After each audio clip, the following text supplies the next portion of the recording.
Muito boa tarde, meus queridos irmãos. Estamos juntos mais uma vez aqui, então, desde Torres Vedras, para esse nosso culto online. E eu quero agradecer desde já a participação de todos os irmãos que estarão conosco nesse momento. Que Deus realmente possa abençoar as suas vidas, as nossas vidas, não é? Nesse tempo. Que seja um tempo de crescimento, um tempo de adoração, um tempo de realmente estarmos a olhar para dentro de nós e reavaliarmos talvez algumas coisas, algumas questões do nosso relacionamento com o Senhor, da nossa vida como um todo. Todo encontro que temos com Deus precisa ser transformador e queremos que isso aconteça também nesse momento. Vamos orar então. Pai Santo, nós te damos graças, Pai, porque estamos juntos mais uma vez e estamos desejosos de ouvirmos a Tua voz, Pai. Queremos realmente que Teu Espírito Santo possa atuar em nós nesse momento.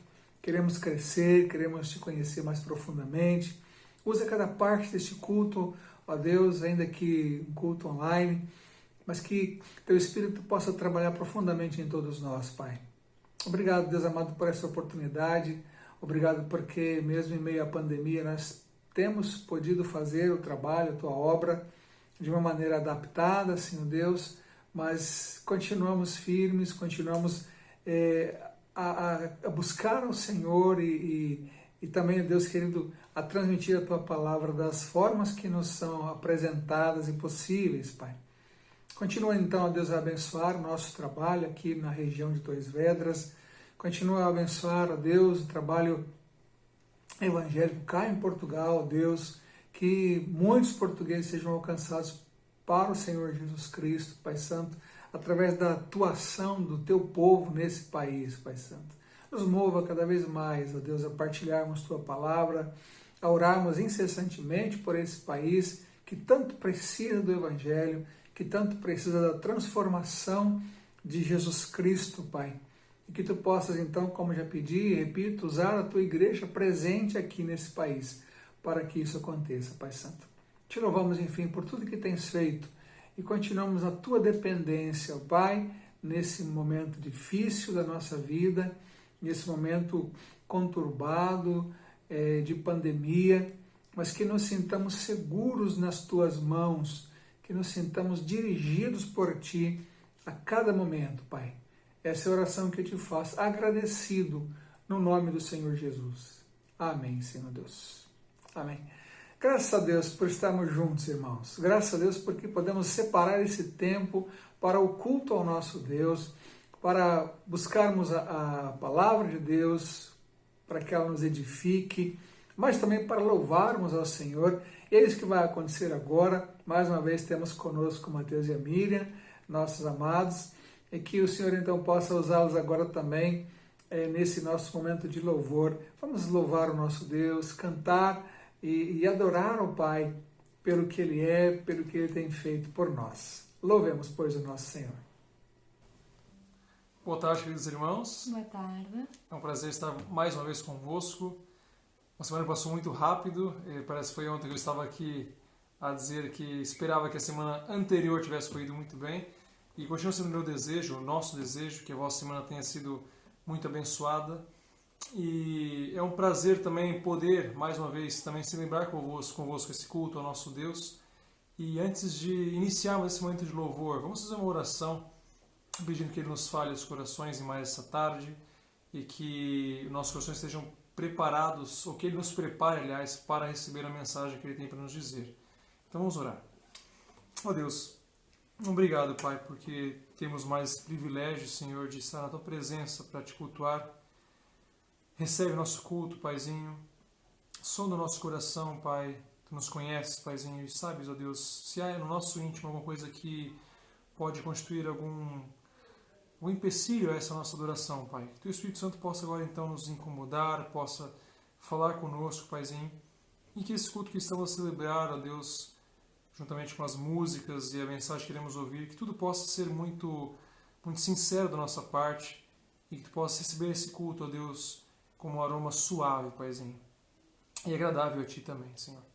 Muito obrigado porque podemos, ó Deus, celebrar em liberdade esse culto, Pai, e que possamos sempre buscar esse prazer, ó Deus, com todas as nossas forças, Paizinho, não só aos domingos, mas durante todos os dias da semana, Paizinho. Muito obrigado por tudo e é o que nós te pedimos e agradecemos no nome de Jesus. Amém. Então, irmãos, vamos agora cantar acerca daquela vontade que devemos ter sempre de querer o nosso Deus, querer estar perto dele, querer louvá-lo e adorá-lo, não só com músicas, mas com a nossa vida. Então vamos cantar agora a música Senhor Te Quero.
Nós vamos lutando e nada pode me impedir, eu vou-te seguir, conhecer-te, eu quero mais. Então que nós possamos realmente tomar essa decisão de a cada dia, tomar a decisão de realmente que Jesus Cristo é Senhor sobre as nossas vidas e que nós realmente possamos entregar todo o nosso ser a Ele, toda a nossa vida, toda a nossa ação, todo o nosso comportamento, todo o nosso pensamento, toda a nossa mente possa ser entregue a Ele, pois segundo Gálatas 2:20, a palavra do Senhor diz assim: estou crucificado com Cristo, logo já não sou eu quem vive, mas Cristo vive em mim.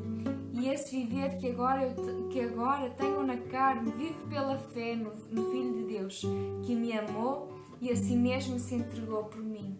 Então, logo já não sou eu quem vive em mim, mas Cristo realmente é que vive em nós. Então que nós possamos ter essa certeza. E é esse cântico agora que nós vamos cantar, dizendo que tudo ao Cristo eu te entrego. Viver realmente que nós possamos entregar todo o nosso querer e todo o nosso viver ao Senhor. Amém?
para encerrarmos esse momento, que possamos agora, uma oração íntima com Deus, pedir que nos fale ao coração com a mensagem que queremos ouvir, mas que também nos dê um coração de um verdadeiro adorador, que nossa vida seja caracterizada pelo louvor e adoração ao nosso Deus, porque quando estamos na presença dEle, quando vivemos diante da presença dEle, o que nós devemos fazer é mesmo viver uma vida de adoração, não é? Então que ao cantarmos essa música agora, Vim para Adorar-te, que seja mesmo esse o nosso desejo, adorar a Deus por tudo que Ele fez, desde o nosso resgate pelo sangue de Jesus derramado na cruz, onde podemos ter o nosso relacionamento com Deus restabelecido pelo sacrifício do seu Filho, e que já é um motivo por si só de eterna adoração a Deus. Então, possamos lembrar disso, não só agora, mas no nosso dia a dia, com um tremendo sentido de adoração e também gratidão ao nosso Deus por essa bênção que recebemos. Então, cantemos Vim para Adorar-te.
Amém, irmãos. Que Deus abençoe a todos. Graças a Deus pelos louvores, não é? Um momento tão agradável do culto é um momento de louvor em que nós cantamos, ou mesmo que o irmão não conheça a letra, mas pelo menos ouviu um louvor e pôde também assim ser edificado, certamente por esse momento. Nós vamos agora passar a nossa mensagem e hoje eu quero pensar com os irmãos sobre algumas pessoas com quem Jesus se relacionou. Nós temos 3 maneiras principais de aprender. Aprendemos através do que estudamos, aprendemos através do testemunho de outras pessoas e aprendemos através também da nossa própria experiência. O que nós vivemos nos traz, ou nos dá aprendizado, né? E nós vamos observar então a experiência de algumas pessoas e como Jesus se relacionou com elas e como elas foram transformadas, ou algumas que não foram transformadas porque não quiseram se submeterem assim à obra de Cristo nas suas vidas, não é? Nós temos a grande bênção de podermos conhecer a Jesus Cristo.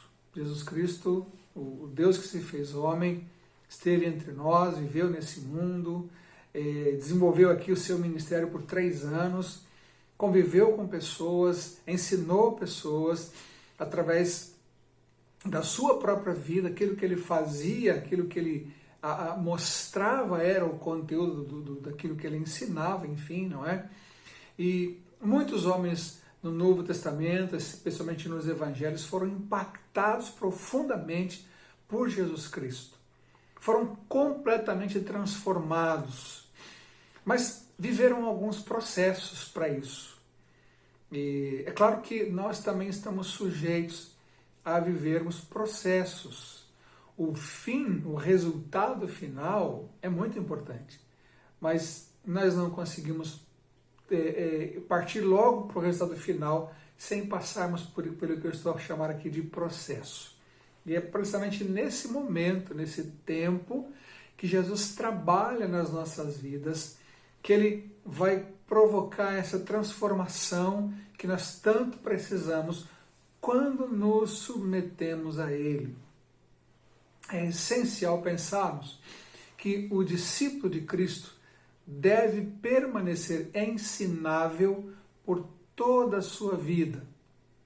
Nós não estamos prontos, nós não estamos acabados, nós estamos nesse processo de transformação que acontece dia a dia, de acordo com a nossa submissão ao Senhor, de acordo com a nossa submissão à atuação, ao trabalho do Espírito Santo nas nossas vidas. Isso é essencial sabermos, isso é essencial vivermos, enfim, não é? E eu escolhi aqui sete pessoas com quem Jesus se relacionou e como eram essas pessoas e como elas ficaram depois da ação de Jesus nas suas vidas. É muito importante que nós observemos também isso no nosso cotidiano. Eu já falei e repito, não é? O Senhor quer nos transformar dia a dia. E nós vamos descobrir na nossa vida, ao longo da nossa vida, que situações novas se apresentam para nós.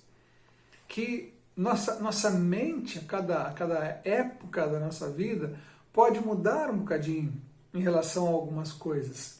Então, nós sempre precisaremos ser tratados e trabalhados pelo Senhor Jesus. E, portanto, temos que estar sempre à disposição dele para isso, para que isso aconteça. Nossa vida com o Senhor é dinâmica, não é? Nós vivemos um relacionamento com o Senhor Jesus Cristo. A partir do momento em que nós nos reconhecemos como pecadores que somos, e que éramos pecadores perdidos, mas naquele dia, naquele momento em que nós reconhecemos a nossa incapacidade de nos salvarmos a nós mesmos, naquele momento em que nós reconhecemos, um dia, que nós estávamos afastados de Deus por causa da nossa condição de pecadores perdidos, e nós ouvimos a voz do Espírito Santo, e nós cedemos à ação do Espírito Santo, e nós então declaramos a Jesus Cristo como nosso Senhor e Salvador, e nos entregamos a Ele. Naquele dia aconteceu a nossa conversão, naquele dia fomos justificados, naquele dia fomos recebidos por Deus Pai, mediante o sacrifício de Deus Filho e a ação de Deus Espírito. Naquele momento da nossa vida, aconteceu então essa transformação inicial. Deixamos de ser pecadores perdidos e passamos a ser pecadores perdoados pelo sangue e pelo sacrifício de Jesus Cristo. Naquele dia aconteceu a maior das transformações, porque segundo Paulo fala em Colossenses, fomos transportados do reino das trevas para o reino do Filho da Luz, para o reino da luz, não é? Para o reino de Jesus Cristo.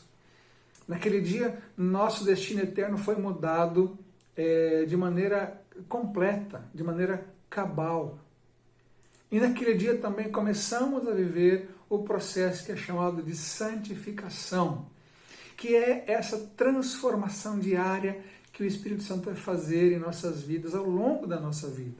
Por isso que eu disse que o discípulo precisa manter-se ensinável durante toda a sua vida.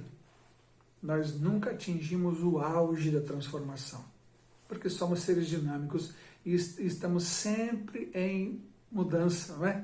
E é por isso que precisamos ser sempre transformados pelo Senhor. E como vamos ver aqui, nesses exemplos que vou dar de pessoas com quem Jesus se relacionou, alguns se submeteram, outros não. E a minha oração é que nós nos submetamos frequentemente a essa ação do Senhor nas nossas vidas. Muito bem? Então, como eu disse, Jesus se relacionou com várias pessoas.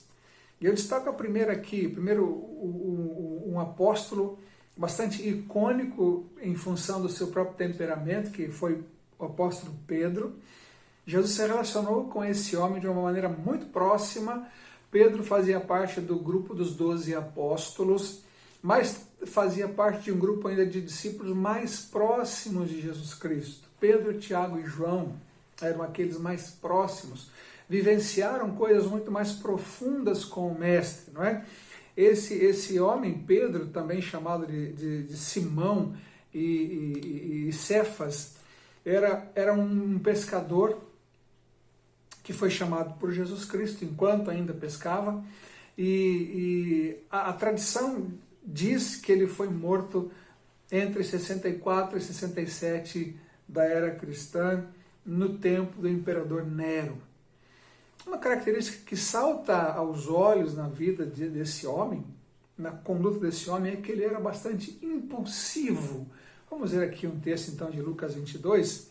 Pedro lhe disse: Senhor, estou pronto para ir contigo, tanto para a prisão como para a morte. Disse-lhe Jesus: Pedro, eu te digo que o galo não cantará hoje antes que me tenhas negado 3 vezes. E nós sabemos que isso aconteceu, não é? E o Mateus 14, 28 diz assim: Pedro lhe respondeu: Senhor, se és tu, manda-me ir sobre as águas até onde estás. É interessante que muitos brincam com essa característica de Pedro, esse homem bastante impulsivo, mas muitos são exatamente como esse homem, como Pedro, não é? É a pessoa que muitas vezes fala sem pensar. É a pessoa que muitas vezes toma decisões às pressas, sem nenhuma avaliação. É o desejo e o impulso dominando o ser e as ações. E vemos frequentemente isso quando lemos o Novo Testamento, quando lemos especialmente os Evangelhos, onde ele é mais retratado, não é? E onde nós vemos essas coisas. Lá mesmo, depois da transfiguração, na transfiguração ele fala algo bastante interessante, né? Vamos construir aqui 3 cabanas e vamos permanecer aqui.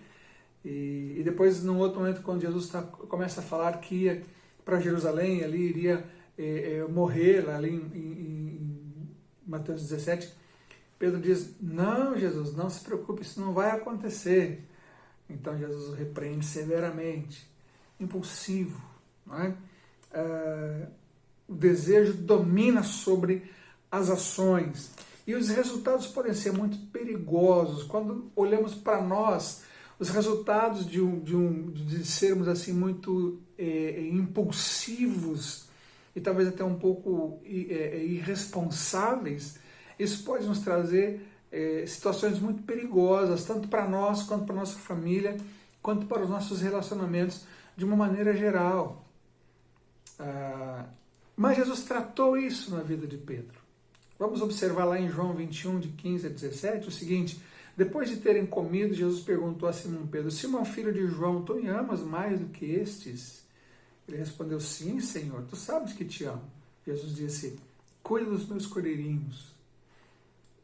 E Jesus voltou a perguntar-lhe: Simão, filho de João, tu me amas? Ele respondeu: sim, Senhor, tu sabes que te amo. Jesus lhe disse: pastorei as minhas ovelhas. E pela terceira vez lhe perguntou: Simão, filho de João, tu me amas? Pedro entristeceu-se por ter perguntado pela terceira vez: tu me amas? Respondeu: Senhor, tu sabes todas as coisas e sabes que te amo. Jesus lhe disse: cuida das minhas ovelhas. Era como se Jesus tivesse aqui levado Pedro a refletir sobre o que ele estava a responder. Uma pessoa impulsiva precisa aprender a pensar, precisa aprender a refletir, precisa aprender a analisar o que é que vai responder diante de uma situação, diante de uma pergunta. Pedro foi levado por Jesus Cristo a refletir. O chamado de Jesus para ele aqui era muito sério. A pergunta era muito profunda, porque ia de encontro àquela situação em que ele negou Jesus 3 vezes. Fora lá também impulsivo quando disse: não vou negar. Entretanto, também foi impulsivo quando as pessoas começaram a pressionar, não é? Tu és um deles. Ele disse: não conhece esse homem, nunca vi esse homem. Jesus agora trata dessa impulsividade. E depois Pedro foi um grande líder, porque foi tratado pelo Senhor. Nós também precisamos permitir que o Senhor atue nas nossas vidas, não é? Muitas vezes o nosso jeito de ser e de estar pode não estar de acordo com aquilo que Jesus quer para nós, ou quer de nós. E é preciso então que nos submetamos a Ele para que Ele faça essa transformação. E Pedro se submeteu. Um outro discípulo também que eu quero trazer aqui para a nossa reflexão, e os irmãos já estão a notar que eu tenho que ser rápido em cada um deles, enfim, não é? Mas a próxima personagem aqui, o próximo nome aqui é o de Tomé. O nome hebraico do apóstolo, que é também conhecido como Dídimo, que é o seu nome grego, que quer dizer gêmeo. Uma característica bem interessante desse homem, uma das, não é? É que ele era catastrófico. Vejam o que diz aqui em João 11, de 8 a 16. Vamos ver só o verso 8 e o 16. Eles lhe disseram: Rabi, há pouco os judeus procuravam apedrejar-te, e mesmo assim voltas para lá, ou voltas para Jerusalém? Então Tomé, chamado Dídimo, disse aos outros discípulos: vamos também para morrer com ele. Ou seja, vamos todos morrer. Isso não vai ter solução, não é? E é interessante que a tendência aqui é sempre ver o lado pior de todas as coisas. Isso é um fardo. Isso é gerador de ansiedade, não é? Mas Jesus mostra para ele que tinha o controle da situação. Se Jesus estava querendo voltar para Jerusalém, ele sabia muito bem o que estava para acontecer, e de fato era mesmo aquilo que ele esperava que acontecesse. Entretanto, nesse convívio com o Senhor e mesmo nessa volta para Jerusalém, Tomé vai conhecendo um pouco mais do Mestre e, portanto, vai tendo também a sua própria maneira de ser transformada. A outra característica é que ele era descrente e materialista.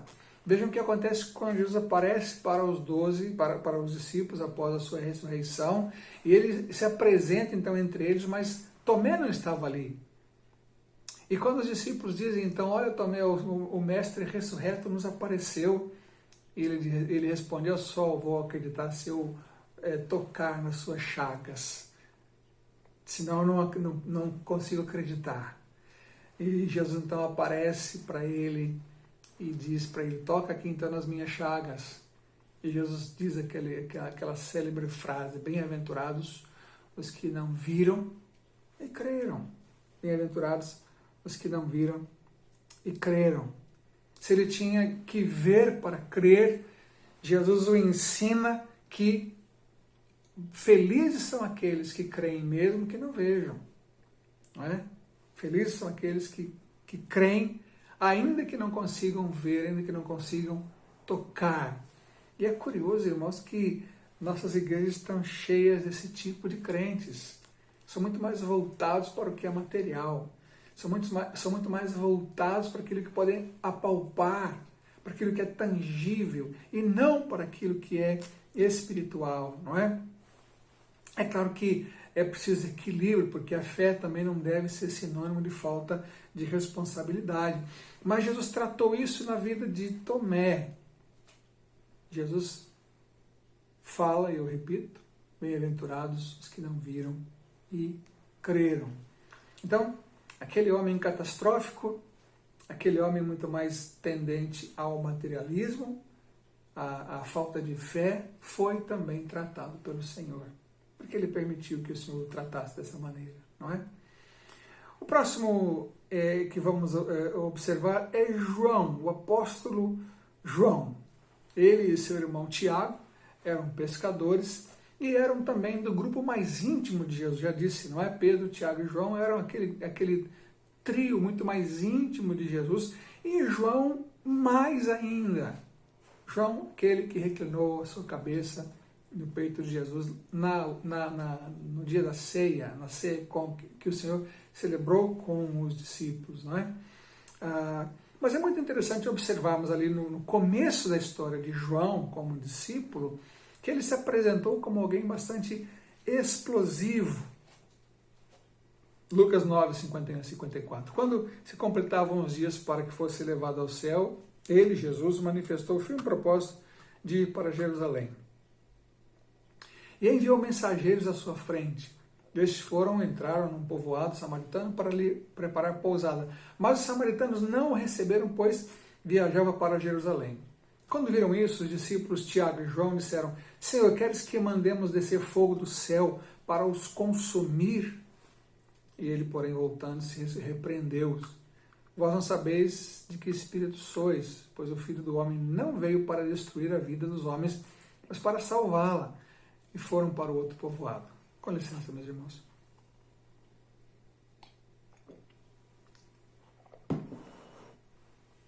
Em Marcos capítulo 3, verso 17, Jesus chama João de Boanerges, ou seja, filho do trovão. João nos parece que é como se fosse uma bomba atômica ambulante, né? Estava sempre a ponto de explodir. Não quiseram receber o mestre, então vamos pedir que Deus os consuma com fogo. Era essa a sua disposição para com aquelas pessoas.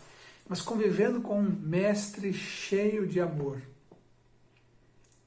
se aproximando cada vez mais desse mestre, a presença do Senhor, a conduta do Senhor Jesus, os ensinos do Senhor Jesus, foram transformando João cada vez mais no discípulo do amor.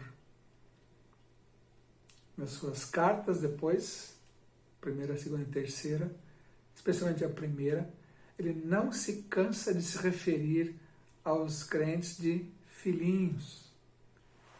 Ele não se cansa de dizer aos irmãos que deveriam se amar uns aos outros.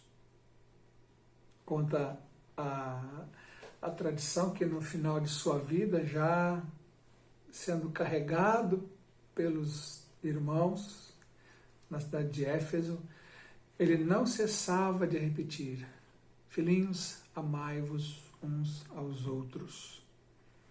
O Boanerges, o filho do trovão, que queria pedir que Deus mandasse fogo do céu para destruir aquelas pessoas de Samaria, se torna no homem que pregava, incentivava e vivia o amor de Jesus. Uma vida transformada, não é? Pela ação do Senhor. É isso que temos que buscar também nas nossas vidas, meus irmãos. Se nós identificamos algo em nós, através desses 3 primeiros homens aqui citados, pessoas com quem Jesus se relacionou, se identificamos alguma situação muito semelhante à que vivemos e entendemos que não é saudável, entendemos que não é bom para nós, para as pessoas que estão conosco, precisamos pedir que o Senhor nos transforme. Mas continuemos. A próxima pessoa com quem Jesus se relacionou, eu quero citar então Marta. Marta é a irmã de Lázaro e de Maria, viviam na cidade de Betânia e eram as três pessoas, formavam uma família, os três irmãos, não é? Era uma família amiga de Jesus. Isso é muito interessante, não é? Jesus tinha amigos íntimos, mesmo fora do colégio apostólico, ele tinha amigos íntimos, e essa família é a prova disso, não é? Mas nós encontramos aqui uma pessoa ansiosa, Lucas 10, 41, e o Senhor lhe respondeu: Marta, Marta, estás ansiosa e preocupada com muitas coisas, mas uma só é necessária, e Maria escolheu a boa parte, e esta não lhe será tirada. Marta se apresenta aqui como alguém, ou como uma pessoa ansiosa, ansiosa por fazer, ansiosa por resolver, ansiosa por oferecer, ansiosa por atender, por trabalhar, envolvida com muitas coisas, tentando fazer essas coisas todas ao mesmo tempo, e isso certamente lhe trazia um grande desgaste. Irmãos, é claro que esse assunto deveria ser muito mais esmiuçado, não é? A ansiedade é uma coisa bastante frequente na vida de muitas pessoas, mas ela pode se tornar patológica, e quando se torna patológica é preciso que se busque um tratamento adequado, não é? O que nós vemos aqui é uma atitude provavelmente não patológica, mas existente e frequente na vida de Marta. Uma pessoa ansiosa, uma pessoa que não descansava, uma pessoa que não parava, queria sempre estar a resolver todas as coisas ao mesmo tempo. E a ansiedade desgasta e nos faz perder momentos importantes da vida. E Marta estava a perder, porque o texto fala sobre essa visita que Jesus fez à casa dela. E Maria estava a ouvir o Mestre, mas Marta estava ansiosa com tantas coisas. E Jesus fala, mas Marta, uma coisa só basta. E Maria escolheu a boa parte que não lhe será tirada. Jesus então ensina, não é, Marta a ter uma vida de maior confiança nele. E isso está muito claro lá no texto de João 11, 21 e 22, quando Jesus vai à casa de Marta e Maria, Lázaro já tinha morrido, e Marta então diz assim a Jesus: Senhor, se estivesses aqui, meu irmão não teria morrido, mas sei que mesmo agora Deus te concederá tudo quanto lhe pedires. E nós vemos então que toda aquela ansiedade nesse momento deu lugar à confiança. Isso é muito precioso, isso é muito precioso. Muitas vezes vamos ter que lutar nas nossas vidas contra os momentos de grande ansiedade. E a confiança que temos em Jesus Cristo pode trazer então esse alívio que nós precisamos. Quando nos parece que as coisas fugiram ao nosso controle, nós nos sentimos ansiosos.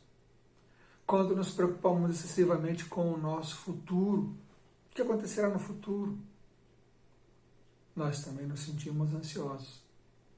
Quando criamos nas nossas mentes situações que não são reais, que não são verdadeiras, isso nos traz uma grande carga de ansiedade.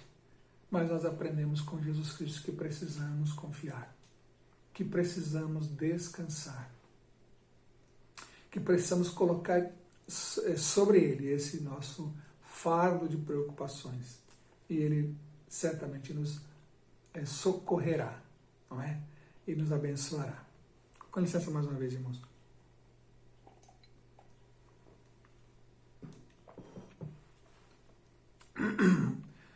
Caminhando um pouco mais aqui, vamos olhar agora para os fariseus. Não se trata de uma pessoa, mas um grupo de pessoas com quem Jesus se relacionou. Alguns fariseus creram em Jesus Cristo, mas a grande maioria não, infelizmente. E vejam o que diz aqui Mateus 12, de 9 ao 14. Partindo dali, Jesus entrou na sinagoga deles. Estava ali um homem que tinha uma das mãos atrofiada. E procurando uma razão para acusar Jesus, eles o interrogaram. É permitido curar aos sábados? E ele lhes disse, quem de vós é o homem que, se tiver uma ovelha, uma só ovelha, e num sábado ela cair num buraco, não a pegará e a tirará de lá? Quanto mais vale um homem do que uma ovelha. Portanto, é permitido fazer o bem no sábado. Então Jesus disse àquele homem, estende a mão, e ele a estendeu, e foi restaurada como a outra. Os fariseus, porém, saindo dali, conspiravam contra ele para o matar. Os fariseus aqui, então, são um grupo religioso dos judeus. Os fariseus seguiam rigorosamente a lei de Moisés e as tradições, os costumes dos antepassados, acreditavam na ressurreição e na existência de seres espirituais. Os fariseus não se davam com os saduceus, mas veja que interessante, se uniam a eles quando se tratava de combater Jesus e os seus seguidores. Como características nós encontramos nesse grupo o legalismo, o egoísmo e o orgulho. Esse texto é muito claro. A lei, aquilo que estava escrito na lei, mais importante do que a pessoa. Porque eles ficaram injuriados porque Jesus curou no sábado, mas não deram glória a Deus porque Jesus curou uma pessoa. Porque Jesus transformou a vida de uma pessoa que era incapacitada, pois tinha a mão atrofiada. Entretanto, eles passaram a desejar a morte de Jesus, porque Jesus quebrou um preceito, um princípio que para eles era mais importante do que as pessoas. Jesus, em outro momento, disse para eles mesmos, que o sábado foi dado para o homem, não o homem para o sábado. Que ele não veio revogar, mas veio cumprir toda a lei. E Jesus, no seu ensino, sempre demonstrou muito claramente que a pessoa vale mais. Uma pessoa vale muito mais do que alguns daqueles preceitos que os fariseus tanto defendiam, não é? Eles, enfim, como já disse, não se importavam com as pessoas, estavam sempre prontos a condenar, procuravam por algo que pudesse ser motivo de repreensão, não conheciam a graça, não se renderam à graça que Jesus Cristo veio trazer, porque achavam sim que pela guarda da lei conseguiriam alcançar a salvação, e isso é impossível, isso é impossível. Paulo fala que a lei foi dada para nos conduzir a Cristo. A lei é o condutor até Cristo. Ela não tem poder para salvar. Aliás, ela só aponta o pecado. Quem salva e quem perdoa é Jesus Cristo. E isso então cegou aqueles homens. E o que Jesus ensinava para eles era uma coisa que os afrontava. E eles não permitiram, ou eles não se permitiram serem transformados por Jesus Cristo. Eles não quiseram então essa transformação, à exceção de alguns poucos, mas continuaram a ter aquela conduta. E o pior de tudo, irmãos, é que na igreja do Novo Testamento nós vamos encontrar ainda uma grande influência do farisaísmo, mesmo no meio dos cristãos. E o resultado foi a carta escrita pelos apóstolos lá em Atos capítulo 15, mostrando que o Evangelho transforma. O Evangelho transforma. Jesus Cristo transforma. E é tão bom nós podemos ser libertos do peso, do fardo daquela lei que foi dada com o objetivo, sim, de preparar para Jesus Cristo, mas que passou a ser um fim em si mesmo. Jesus nos liberta. Mas a ideia dos fariseus era que as pessoas tinham que ser postas numa forma muito rígida. E Jesus diz assim, vocês colocam um peso tão grande sobre as pessoas, mas não tocam neles com o dedo mínimo. Ou seja, eu faço o que eu digo, mas não faço o que eu faço. Mas infelizmente não quiseram se submeter à transformação de Jesus Cristo. O outro exemplo que quero trazer aqui é o do jovem rico, lá de Marcos 10, 21. Lemos assim. Ele, porém, lhe respondeu, mestre, tudo isso tenho guardado desde a minha juventude. Olhando para ele, Jesus o amou e disse-lhe, uma coisa te falta, vai, vende tudo o que tens e dá-o aos pobres, e terás um tesouro no céu. Depois vem e segue-me. Mas ele, abatido por essa palavra, retirou-se triste, porque possuía muitos bens. Uma outra pessoa com quem Jesus se relacionou, e o ponto mais destacado aqui nessa narrativa bíblica é que aquele homem tinha os seus olhos postos nas coisas e nos bens. Ele ficou tão aliviado quando Jesus perguntou se ele cumpria alguns dos mandamentos. Ele disse que sim, desde a meninice. Era, portanto, uma pessoa religiosa. Mas quando Jesus toca naquilo que era mais importante para ele, ele então não quis permitir que o Senhor o transformasse. Porque, como diz o texto, possuía muitos bens. Mas o problema não é possuir muitos bens. O problema é ter o coração nisso. O problema é fazer disso seu Deus. O problema é fazer disso a coisa mais importante. O mais importante era o que ele podia conquistar por si mesmo, provavelmente. Como eu já disse, até era religioso, mas o seu coração já tinha o Senhor, as riquezas. É por isso que é tão sério isso. Quando o nosso coração já tem o Senhor, provavelmente Jesus Cristo não poderá fazer nada. Porque nós não permitiremos. Quando outro Senhor ocupa o nosso coração, até pode ser eu mesmo, mas quando outro ocupa o trono que pertence a Jesus Cristo, certamente que vou dar mais valor, vou dar mais valor àquilo que eu elejo como principal. Esse jovem não permitiu que Jesus o transformasse. E seguiu à procura, talvez, de um outro mestre que pudesse falar alguma coisa mais apetecível, não é, para ele. E, por fim, irmãos, um outro exemplo que vem de Judas. João 12, de 4 a 8, diz assim, mas Judas Iscariotes, um dos discípulos, o que haveria de traí-lo, disse, por que esse bálsamo não foi vendido por 300 denários e o dinheiro dado aos pobres? Ele disse isso não porque se preocupasse com os pobres, mas porque era ladrão. Como responsável pela bolsa de dinheiro, retirava do que nela se colocava. Então Jesus respondeu, deixa em paz, pois ela o guardou para o dia da preparação do meu corpo, para o meu sepultamento, pois sempre tereis os pobres convosco, mas a mim nem sempre tereis. Aquele vaso de alabastro que foi derramado sobre os pés de Jesus, não é? Chocou Judas, porque ele olhou o valor daquilo, o valor monetário daquilo. Ele tinha uma visão diferente da de Jesus. Ele até achava que Jesus devia ser um líder político e não espiritual. Estava com Jesus porque talvez tenha sido impressionado pela conduta, pela pregação e pela possibilidade de que Jesus fosse esse Messias político que ele esperava.